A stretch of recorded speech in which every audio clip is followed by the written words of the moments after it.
Overlord Volume 7 Chapter 3. Chapter 3, The Large Tomb. Translated by Nigel. Proofreader, Editor, Deus Ex Machina. Part 1. The worker team led by Greenleaf Palpatra bade farewell to the others who were driven by anticipation and desire, and then looked down upon the outside from the stairs leading to the central mausoleum's entrance. Nothing stirred under their eyes as they swept them across the silent graveyard. The only things there were silence, darkness and starlight. As Palpatra took a step towards the stairs, his companions said, "Gramps, don't you think this is a bit of a shame? We should have let the other teams search the graveyard." "No. You're right. Every team. Well, that piece of shit team aside, the others have roughly the same abilities. Anything we can do, Heavy Masher or Foresight can do too." "In that case," Palpatra interrupted his companion halfway throughout his words and said, "but we have priority searching rights for tomorrow, so we aren't losing out on anything. Besides, we ought to have finished the surface investigation by then, and if they're unlucky, the last team might not be able to find anything, and they might even be posted to guard the base camp." "I see. Besides, going first into a mysterious set of ruins is far too dangerous. They're like Ming canaries for us, though hopefully they'll come back alive." Palpatra turned back, a cold look in his eyes. The workers who had charged into the ruins had disappeared in the direction he was looking. There was a hint of disdain on his face, completely unlike the benign old man who was called Gramps by others. However, his teammates knew him well, and they were not alarmed. Palpatra had a very meticulous personality. He was a man who thought and thought again, the kind who would tap a stone bridge to test it before crossing. That was why he had been able to adventure on the front lines for so long and slay a dragon. On the other hand, his excessively nitpicky personality meant that he had missed several chances for gain. However, he had never once lost any of his companions, and so everyone on his team trusted him. To just about anyone, nothing was more valuable than one's life. Even so, they could not help but envy the treasure that had slipped through their fingers. "We might have missed the chance to discover amazing magic items. What's wrong with betting our lives on that? You do have a point. However, look at this neat and tidy graveyard. Someone's clearly tidying it up, which means monsters will be coming out to welcome us. Isn't it better to let the others see what kind of monsters there are?" Personally, I didn't really like this job because there were too many uncertain factors. After hearing Palpatra grumble, his team members lightly asked, "But you still took it in the end, right?" "Of course. That's because the other teams accepted it too. I felt that we could flee while they sacrificed themselves for us." The group descended the stairs and reached the ground. "Is that why you chose to search the surface? So you could run once you heard them scream?" "That's one of the reasons, and the fact is my way of thinking was a bit of a gamble. Just like you said just now, we might end up losing out because of this.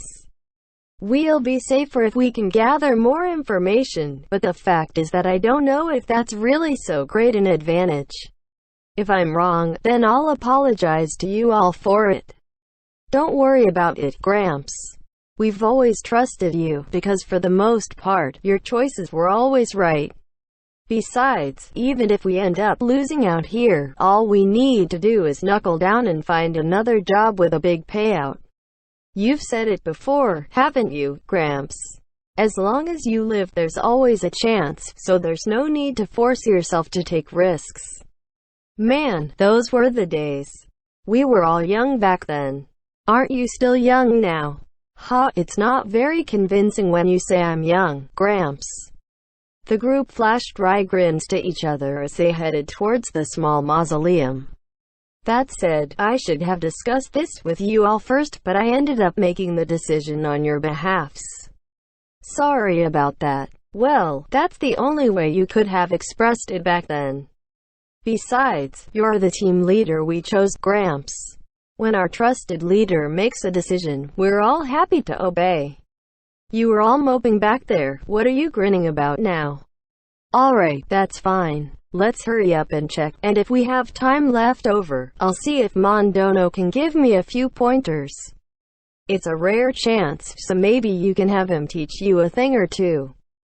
We've engraved your spar with him into our eyes, Gramps. That's an adamantite ranker for you. There's many kind of adamantite ranked adventurers. 8 ripples from the Empire is, frankly speaking, not really adamantite ranked. Mondono is a true adamantite ranked adventurer. He's on a level 1 can't hope to reach. Gramps. Yeah, don't worry. When I was in my prime, I might have been jealous, but now I'm just a wrinkly old coot. It's not like I'm shocked or anything. Besides, I've seen several true adamantite ranked adventurers in my time, but Mondono is unique even among them. From his presence, he feels like an adamantite among adamantites. Really? Oh yes, which is why I'm telling you to get some pointers from him. After I die, going experience will be helpful if you want to continue adventuring. How could you possibly die, Gramps? I can't even bring myself to imagine you retiring. Exactly. You're hale and hearty, so living to Fluider Sans age shouldn't be problem, right Gramps? Yeah, no, not even I could do something like that. The man's an oddity. What a wonderful team you have. Suddenly, a woman's quiet voice reached them. The only women among the members of this expedition were the 2 ladies from Hecarim's Foresight and the 3 elf slaves from Eruya's Tenbu. However, the voice did not belong to any of them. The group immediately raised their weapons and turned back. As they looked up the stairs they had just ascended, they saw a group of women in maid uniforms standing at the entrance to the mausoleum. There were 5 of them in total. Each of them was unbelievably beautiful, but at the same time it also made them especially abnormal. The strange thing was that each of them was dressed in an outfit that resembled a maid's uniform, but they were different from the clothes Palpatra had seen before. They gleamed with an armor-like sheen. You. Who are you? I didn't see you just. Oh, so there was a hidden passage after all. Women? They're beautiful enough to rival the beautiful Princess of Darkness. They're clearly not ordinary people. They don't seem hostile, but they can't possibly be people who are hired in addition to ourselves. What should we do, Gramps? His comrades dared not be careless. They observed the girls closely as they asked him. The best option would be to negotiate with them, but it would seem they would not be able to conclude this amicably. Our numbers are roughly even, so we should just be able to handle it, right? Their opponent's strength ought to be about the same as themselves, or slightly higher. They had not attacked while the workers were gathered together in order to get them all in one fell swoop. That implied they lacked the fighting power or traps to deal with so many people at once. At the same time, they had chosen to show up and show themselves off and initiate the conversation. That implied they were confident of defeating Palpatra's group. While his aged body hardly sweated anymore, at this moment, Palpatra felt the hand gripping his spear turn cold and clammy. Still, maids showing up in a tomb really calls their taste into question. In the next moment, the friend of his who had tossed off the casual joke was suddenly covered in cold sweat, his face pale and trembling. Palpatra thought the temperature around him had plummeted for a moment. However, the goosebumps covering his body were no delusion. Even with only the light of the moon to illuminate them, he could clearly see murder in the eyes of the maids lined up above him. It looked like their eyes were glowing. Let's kill them. Have to die. We can't just kill them normally. We need to make their suffering legendary. An intense bloodlust roiled around the maids. Their anger was such that it felt like the air itself was warping. All right, the most senior-looking maid said with a clap of her hands. Our master has ordered us not to let any of them return unharmed, so we were going to kill them anyway. However, I'm quite pleased to see everyone so motivated. There was a clang, a sound of metal which seemed to come from the stairs that had been cut from a slab of stone. The sound had come from the greave-like metal high heels which the maids wore. Shaken, Palpatra and company backed off. Given their lack of weapons, their opposition ought to be magic casters. In that case, allowing them to take the high ground and fighting in this wide-open space which favored ranged weapons was not a wise strategy. For Palpatra and the others, the ideal tactic for them was to shorten the distance between themselves and the enemy. The reverse would be to the maid's advantage. However, why were these maids coming down the stairs? Were they planning to soar into the sky with fly if anything happened? The maids' blank faces were like a mask, and their movements were as regal as a sovereign as they slowly descended the stairs. Palpatra and his group were at a loss for how to respond, but still, they sheltered behind their shields and discussed what to do and what tactics to use. Clang! A particularly strident sound rang through the air. The maids had stopped halfway down the steps. Alright, let's start with a self-introduction. Forgive me. This one is the assistant leader of the Seven Sisters, Pleiades, Yuri Alpha. While we will not be together for long, it was a pleasure to meet you. Now then, back to the main topic. While wiping you out directly would be faster, we cannot make a move ourselves for certain reasons. What a shame. The wind carried adorable, bell-like laughter over to them. The smiles of these stunningly beautiful maidens overflowed with a charm that instantly seized the hearts of anyone who looked upon them. Being a former adventurer and currently a worker, Palpatra had seen all sorts of things over the years. Among them were supernaturally alluring monsters like fairies and so on. Yet, even he had never seen such beautiful maidens before, whose fair features seemed to ensnare his very soul. However, their scornful words overflowed with a sense of superiority, and below the thin veneer of their fair features was arrogance which belonged to the overwhelmingly powerful. For these men, who had walked hand in hand with death and who were very proud of their abilities, such high-handedness was utterly intolerable. It even made them want to show the maids exactly who they were looking down upon. However, they had witnessed various indirect pieces of evidence which suggested that these maids were incredibly powerful, in contrast to their adorable appearances. Their faces were still filled with terror from the murderous intent they had felt just now, and they could not fully steel themselves for battle. The best option might be to run, and let the adventurers, especially Mon, join the fight. Then, allow me to introduce your opponents.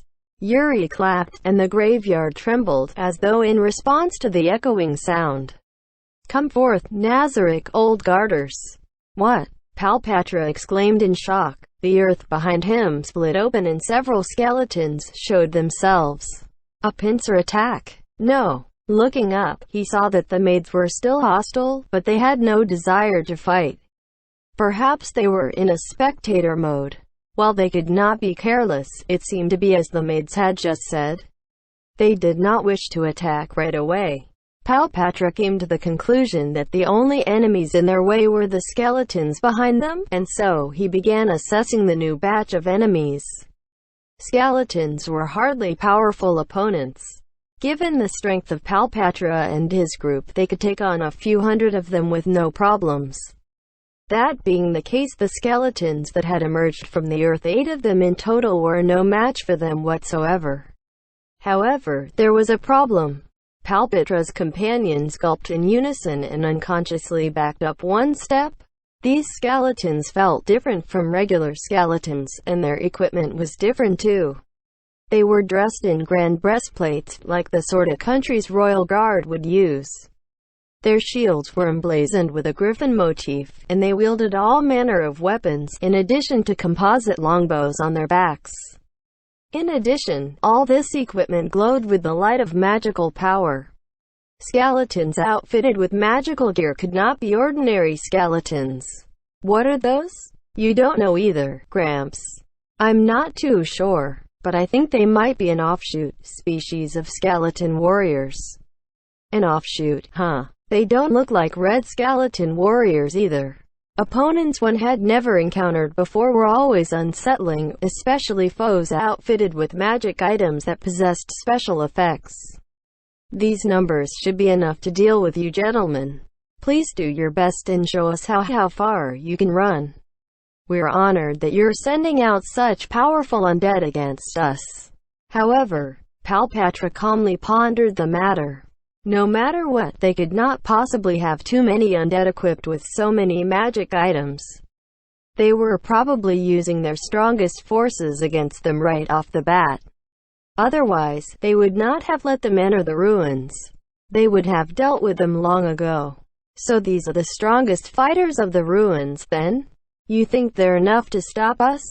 Looking up, Palpatra saw that Yuri seemed shaken by his question, her eyes roaming about. I hit the nail on the head. I see. So they already laid a trap during our conversation. The wisest way to use their best troops was to neutralize each group of intruders piecemeal. Of course, after considering that they might not be able to match their opposition, it might be smarter to concentrate their forces where a group of people would be after completing their explorations, when they were physically and mentally fatigued. At the entrance, in other words. And so, they had learned part of their opponent's aim from this. When the maid said, "Show us how far you can run," they were trying to bait them into fleeing, so they would have a chance to attack them from behind. From the maid's point of view, they would be engaging in several battles, so they would want to minimize any wear and tear to their forces. Therefore, there was only one thing they had to do. So all we need to do is defeat these skeletons and break out of this encirclement, am I wrong? They had to defeat the Nazaric Old Garters for the sake of the teams who would be following them. The other teams might be rivals, but comrades were comrades. Besides, if they wanted them to flee, then standing and fighting would run a lower risk of falling into a trap. And of course this was just in case, but he was thinking about asking Mon to fight if their opposition was very strong. However, they ought to fight now, even if there was risk. So I messed up the plan and now we're the canaries instead. What a pain. Alright, do you think that's all of them? Given how well those undead are equipped, I can't imagine there could be more of them. This is a route which invaders would have to pass through, so stationing their best troops here would be the best tactic. That being the case, these skeletons should be all of them. And since the opposition should have better intelligence than us, they probably aren't dumb enough to split their forces. No, I think there ought to be a few more in the ruins. However, the ones left are probably lower-grade undead. Gramps, we should flee. This is bad. It's very bad. We've already been surrounded. There's no escape for us. Even if we try to fly away, they'll shoot us down with bows. Hang in there, lads. There's no way for us to survive but by defeating them. The response to Palpatra's shout was a resigned yet surprised voice. Well, that's also a valid means of breaking through. We'll cheer for you, so let's begin. And with that, the Nazaric Old Garters stepped forward. Yuri and the others had troubled looks on their faces as they kept cheering them on. They had been hard-pressed to hide their consternation since the beginning. To think they were actually so. This is bad. Sue did not think it would be like this. Kokaitis-sama will be shocked. If this keeps up, it'll end without anything to show for it. Yuri and the others watched a raised hammer swing down. Oh, that looks very bad, he'll die Sue. Just as Lupus Regina muttered to herself, the man in question took a blow to the chest and crumpled to the ground. The sound of metal scraping and a heavy object collapsing somehow managed to fill the air despite the intense battle. The first casualty was a human warrior, but the Nazaric Old Garter holding an electrically charged hammer did not seem particularly excited about it, instead looking for another target. Priest-san, if you don't heal him, he'll die Sue. No point. Died instantly, and battle line fell with him. Yuri muttered worriedly to herself, while Shizu shook her head as an answer. The two Nazaric Old Garters that the warrior had been holding off were now freed up, so one went to deal with their priest while another one planned to circle around to attack the back line. The priest was already occupied with two of them, and now with another one to add to his burden, he no longer had the time or energy to cast spells. He had his hands full just trying to fend off savage attacks from 3 directions at once. Palpatra was the only one who seemed to be earnestly giving battle, but he had to deal with 3 enemies at once and did not have the freedom to help his comrades. The thief's firepower isn't enough. I wonder if they have any trump cards? The thief fighting to protect the arcane magic caster now had one more enemy to face. Now he had 2. The thief's light and nimble weaponry lacked decisive power against his foes, the undead Nazaric old guarders who could not be slain in one hit and who wore sturdy armor.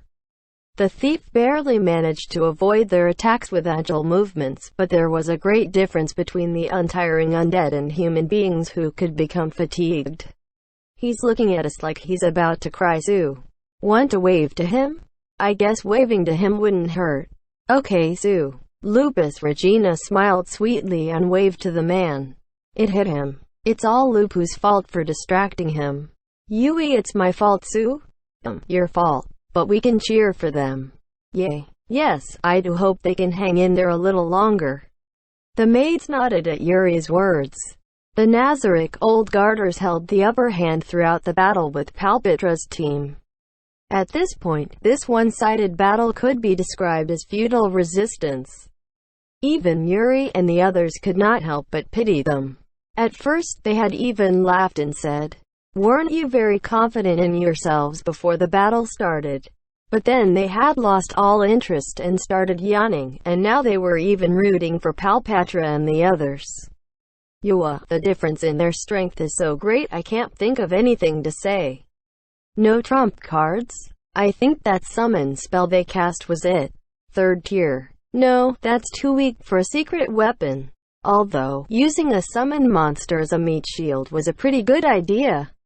Indeed, as long as they could keep attacks from connecting, they might have been able to reorganize. However, using flight magic after that was just stupid. Didn't that wrinkly old geezer say so himself? I don't know if he was planning to flee or use magic from above. He became a priority target. The arcane magic caster collapsed after taking a mortal blow. If someone could cast a healing spell on him or apply a potion, he might have been able to get back into the fight, but nobody had the energy for that. In the end, all they could do was have the thief cover him and prevent the enemy from finishing him off. But why did they think there were only this many old guarders? That was truly a mystery. Had they unconsciously imagined the scenario going in their favor? That did not mean they were stupid. Perhaps humans thought like that when they did not want to look despair right in the eye. Their survival instincts flared to their limits in order to build up their courage. Besides, it was hopeless anyway. Yes, no matter how you look at it. What if they went on full defense to buy time and for the other thieves to come back? Everyone glared at Intoma, as if they'd come back. Goes without saying. There's no way, right? It's impossible for them to come back safely from the great underground tomb of Nazaric. There was a scream of unbearable pain, followed by the sound of something collapsing. The battle maids turned to look at the source of the sound, and then spoke sadly. Ah, the thief went down too. The outcome of the battle's been decided. Like I said, maybe we should have listened to them beg for mercy on the steps. But they were so confident back then. Of course I was wondering if they had some plan in mind. The thick scent of fresh blood wafted over to the maids from the thief's body. Smells tasty. You can't do that, Yuri chided Intoma. Their master had issued an order to recover everyone who was incapacitated, whether they were alive or dead.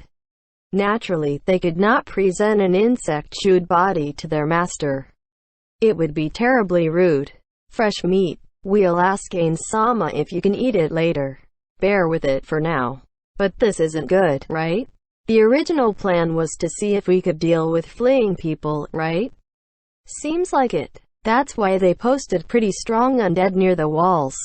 Kokaitis-sama must have predicted that we'd catch up to them easily, but didn't expect them to fight head-on. Well, this is what happens when you don't understand your opponent's strength. Alright, we'll heal the ones who are still breathing and send them to the torture room. As for the dead, we'll report them to Ain-sama. And so, Palpatra and the worker team he led vanished that night.